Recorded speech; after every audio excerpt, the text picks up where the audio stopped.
versets qu'on récite par habitude, qu'on connaît par cœur, mais qu'on n'a jamais vraiment laissé entrer. Comme si on les disait avec les lèvres sans les entendre avec le cœur. C'est le cas de cette sourate.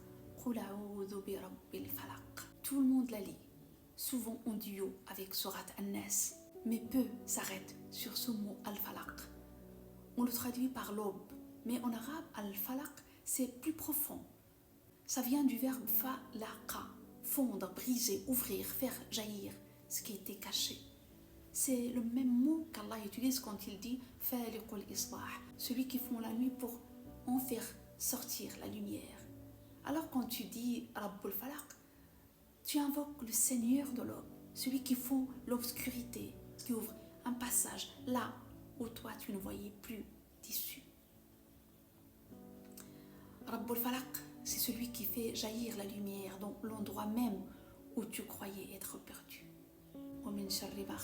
Et tu cherches refuge contre le mal de ce qu'il a créé.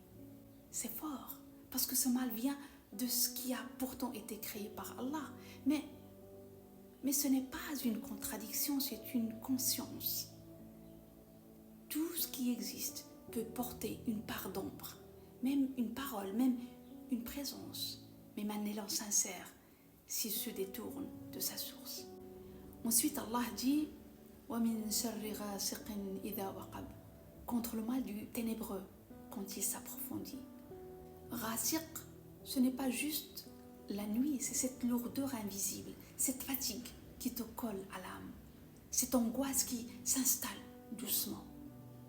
Waqaba, c'est ce qui s'infiltre sans faire de bruit, comme une obscurité lente qui te prend sans que tu la vois venir. Tu demandes protection contre tout ce qui t'envahit quand tu es fragile, contre les ombres intérieures. Puis vient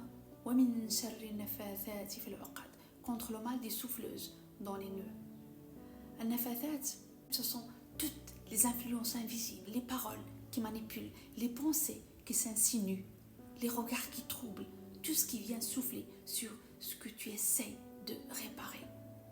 Et les uqad, ce sont les nœuds dans le cœur, des liens malsains, des blessures qu'on traîne, des blocages dans la pensée, dans le corps, dans la vie, un projet qui stagne, une émotion qui revient sans cesse, un muscle tendu sans raison apparente. Tout cela, ce sont aussi des nœuds. Et cette sourate, c'est un appel pour les dénouer, un souffle pour relâcher, une lumière pour traverser ce qui était figé.